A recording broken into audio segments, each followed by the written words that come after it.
नमस्कार साथियों, आप सभी का फिर से स्वागत है आपके अपने YouTube चैनल कॉन्सेप्ट लवर्स में। यह हमारी शिक्षण शास्त्र प्लेलिस्ट का 8वां वीडियो है, जिसमें आज हम बात करेंगे वैदिक शिक्षण व्यवस्था एवं उसकी विशेषताओं के विषय में। दोस्तों, इसके अलावा हम सुपर टैट में जो सबसे अधिक बार पूछा गया है सवाल उपनयन संस्कार के विषय में भी हम जानेंगे।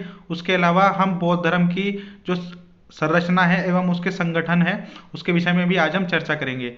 बौद्ध कालीन में कैसे शिक्षा दी जाती थी एवं जो उस समय प्रवज्य संस्कार होता था उसके विषय में भी हम बातचीत करेंगे। दोस्तों, मेरे द्वारा लाए गए वीडियोस के अतिरिक्त आपको कुछ भी और पढ़ने की आवश्यकता नहीं होगी। मेरे द्वारा जो भी विषय और टॉपिक आप सभी तक कंप्लीट कराए जा रहे हैं वह बहुत ही सूक्ष्म तरीके से गहन अध्ययन के पश्चात आप सभी तक लाए जा रहे हैं। अतः आप वीडियो को पूरा देखिए और साथ के साथ नोट्स बनाइए। उसके अलावा विषय के समाप्त होने के बाद मैं आपको उस विषय से संबंधित सभी नोट्स प्रोवाइड करा दूंगा। तो दोस्तों, चलिए शुरू करते हैं। दोस्तों, जब हम बात करते हैं हमारी वैदिक कालीन शिक्षण व्यवस्था के बारे में, तब हम देखते हैं कि जो हमारा अध्ययन काल होता था वह सामान्यतः 12 वर्ष का होता था। आप अभी भी देख रहे हैं कि कक्षा 1 से लेकर कक्षा 12 तक बच्चे जो हैं एक तरीके से 12 साल लेते हैं। बालक की जो 5 वर्ष तक शिक्षा है वह घर में संपन्न होती थी। उसके बाद वह शिक्षा आश्रम में रहकर प्राप्त करता था।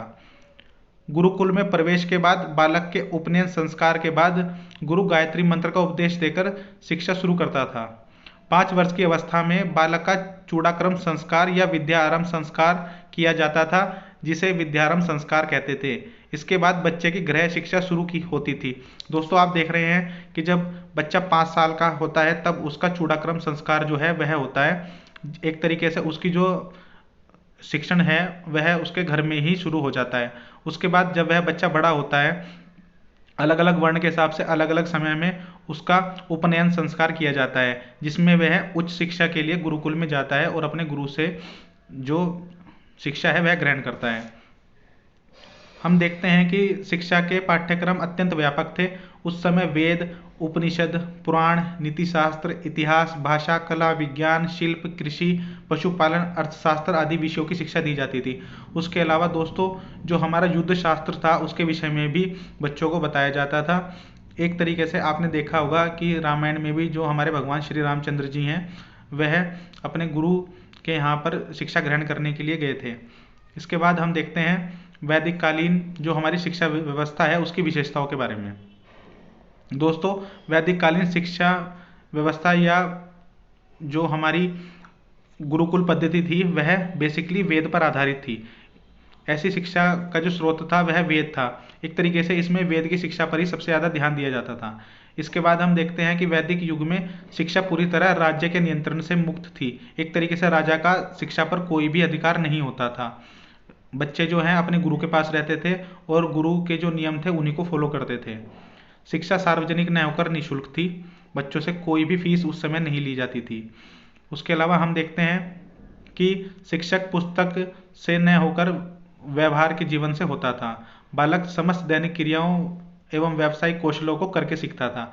दोस्तों, उस समय किताबें नहीं होती थी कि बच्चों को केवल किताबों से पढ़ाया जाए, या फिर उस समय लिखने का भी बहुत अधिक महत्व नहीं था। जो भी गुरु बोलता था उसको बच्चे ऐसे ही सुनकर आत्मसात करते थे। उसके अलावा जो भी उन्हें कौशल सीखने होते थे वह सभी उन कौशलों को करके सीखते थे।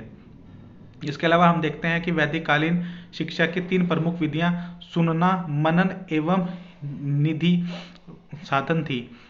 मैंने आपको अभी बताया कि किस तरीके से हमारा जो उपनयन संस्कार है वह बालक के गुरुकुल में जाने के पश्चात होता था। यह एक तरीके से यज्ञोपवीत संस्कार भी इसको कहा जाता था। उच्च शिक्षा की शुरुआत उपनयन संस्कार से ही की जाती थी। उपनयन शब्द का अर्थ होता है समीप ले जाना। उपनयन का अर्थ पास और नयन का अर्थ होता है ले जाना। एक तरीके से इसमें जो बच्चा होता है उसको गुरु के समीप ले जाया जाता है, इसलिए इसको उपनयन संस्कार कहते हैं।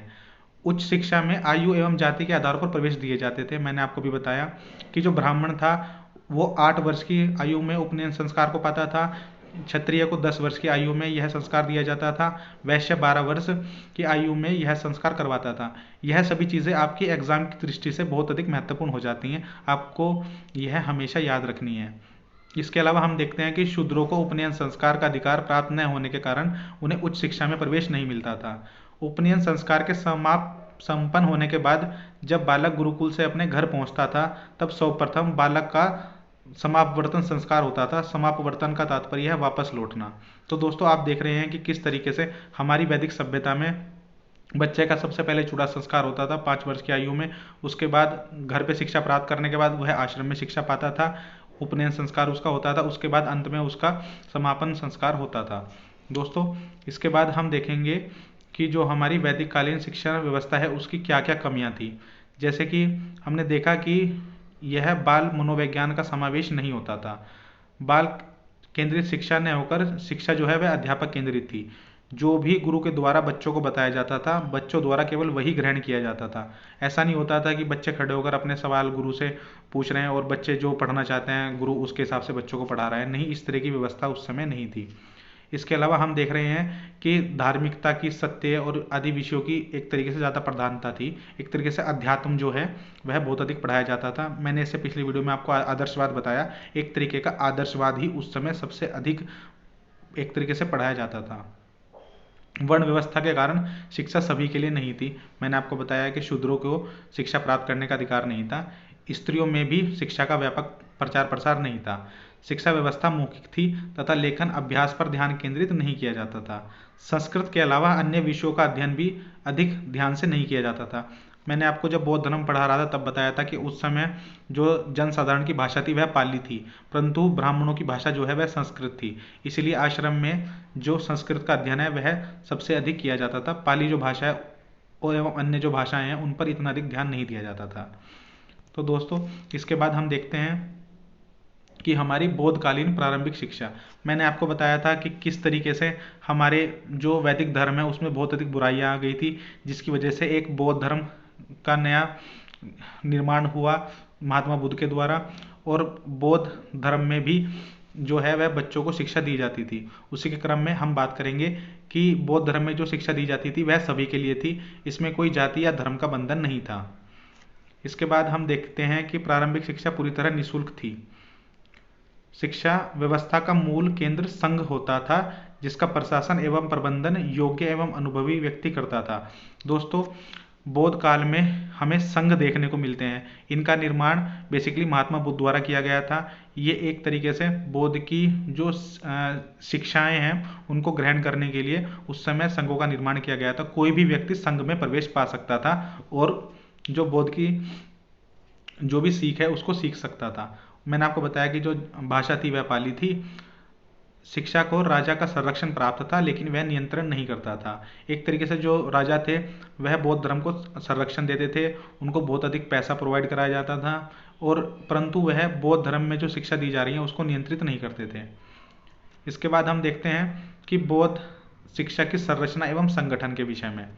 दोस्तों बौद्ध शिक्षा प्रारंभ करने से पूर्व सर्वप्रथम बौद्ध मंत्रों का जाप कराया जाता था। तत्पश्चात बालक का बौद्धिक शिक्षा में प्रवेश होता था। प्राथमिक शिक्षा पूर्णतः धर्म पर आधारित थी।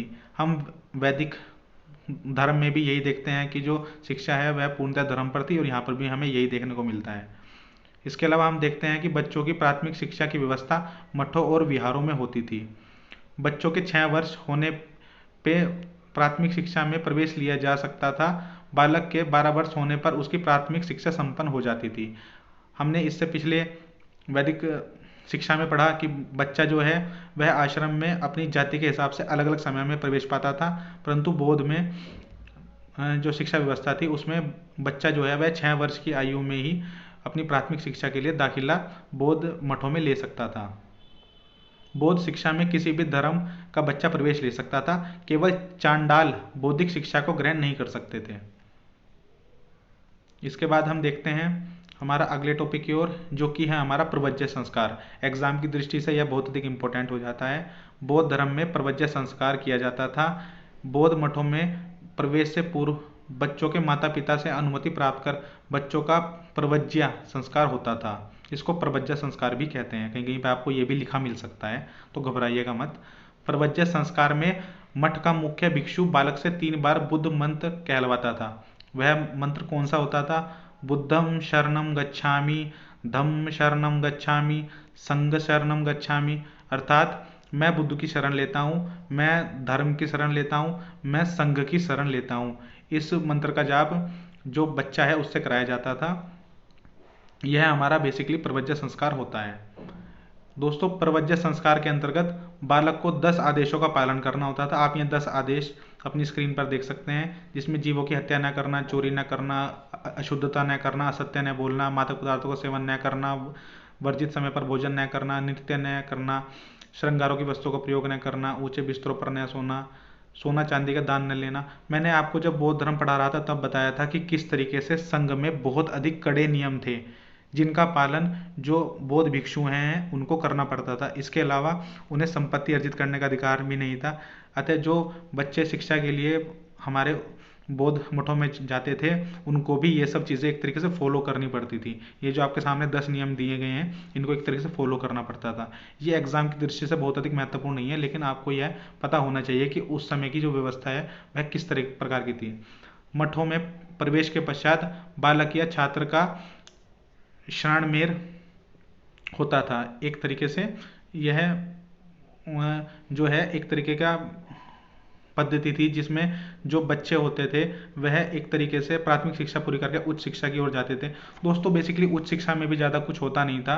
एक तरीके से उन्हें मांगने की शिक्षा दी जाती थी, और किस तरीके से वे धर्म का प्रचार प्रसार कर सकें उनके बारे में बच्चों को सिखाया जाता था। दोस्तों, यह वीडियो अत्यंत लंबी हो जाएगी, इसीलिए जो हमारे बचे हुए इसमें टॉपिक रह जाते हैं उनको हम अगली वीडियो में कवर करेंगे, जिसमें हम बेसिकली मुस्लिम जो हमारी शिक्षण व्यवस्था है उसके बारे में देखेंगे, हमारा जो प्राकृतिकवाद है और हमारा जो प्रयोजनवाद है उसके विषय में हम बहुत अच्छे से गहन विषय से चर्चा करेंगे। दोस्तों, आप हमारा टेलीग्राम चैनल ज्वाइन कर सकते हैं, जिसका लिंक भी आपको डिस्क्रिप्शन में दिया गया है। आपका यह वीडियो पूरा देखने के लिए अत्यंत धन्यवाद। नमस्कार।